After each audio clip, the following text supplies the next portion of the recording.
This segment is sponsored by Merrifield Garden Center. This could also be a great weekend to get your hands dirty in the garden and update your curb appeal. You know I've been wanting to do this. Yes. It's that time of year I want to get this done at my house, so it was also a perfect time for me to head to Merrifield Garden Center. So I got some tips and inspiration from Joel Cook on how to pick out foundation plants that will make your home stand out this spring.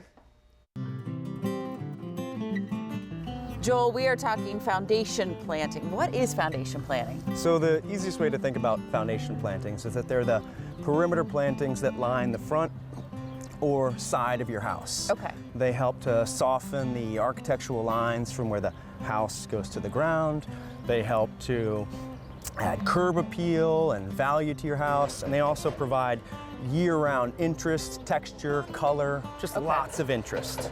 Now, I'm sure most of us have some kind of foundation planting at our home already. So how do we update it and update that curb appeal? Yeah, absolutely. So a lot of times we've got overgrown plants, we've got plants in decline, they need to be removed. Sometimes we have a blank slate, an empty canvas that we're ready to work with. Either way, adding foundation plants is a very exciting and rewarding project. Okay. So generally we think about it as sort of starting with the backdrop. The evergreens is the backdrop for their keeping their leaves through the winter, providing winter interest, texture, color.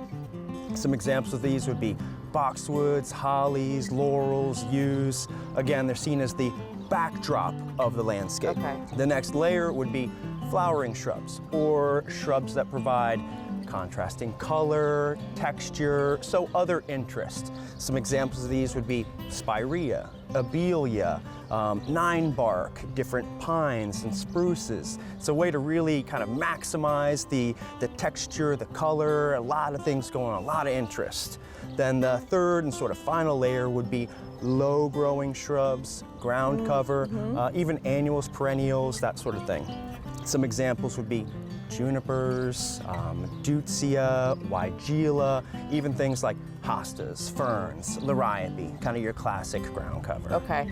And then when you're thinking of putting it all together, you talk about those 3 layers of things to think about, but how do we figure out the best way to arrange them? What's going to look best? Right. So there's no like, one size fits all approach to arranging plants. It's kind of like what your feel is, what your look you're going for, your style, that sort of thing. Okay. There are a couple of common arrangement styles. One would be a sort of formal and traditional look, where you would line the plants up in a row, equally spaced, like a boxwood hedge. Boom, boom, boom, boom, boom. Right. Okay. Another approach, a little bit more flexible, would be sort of a staggered planting. That's where you would have sort of groupings of things. That way there's a little bit of movement, a little bit of flow, but it's still very nice and arranged.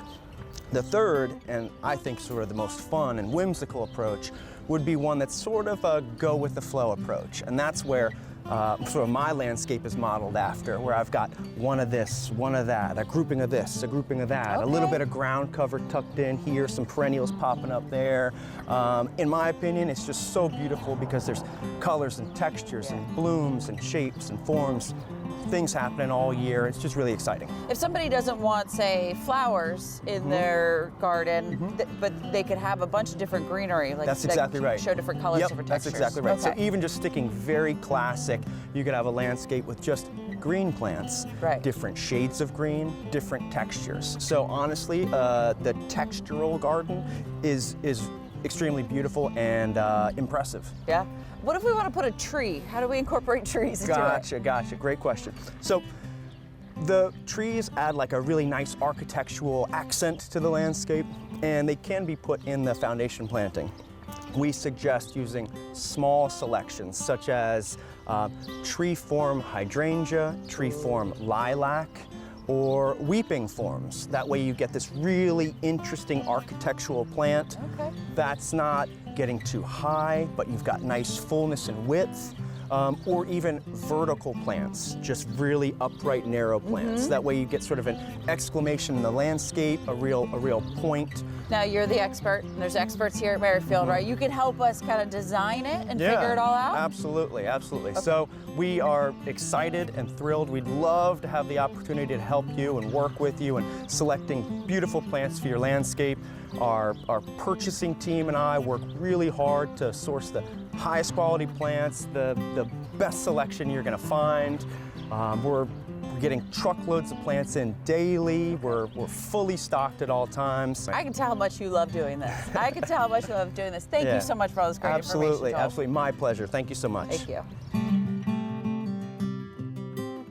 Joel is quite the expert. If this topic spoke to you like it spoke to me, then go ahead and visit Merrifield Garden Center at one of their 3 locations in Merrifield, Fair Oaks, or Gainesville. You can also find them online at merrifieldgardencenter.com and on social media at Merrifield Garden Center.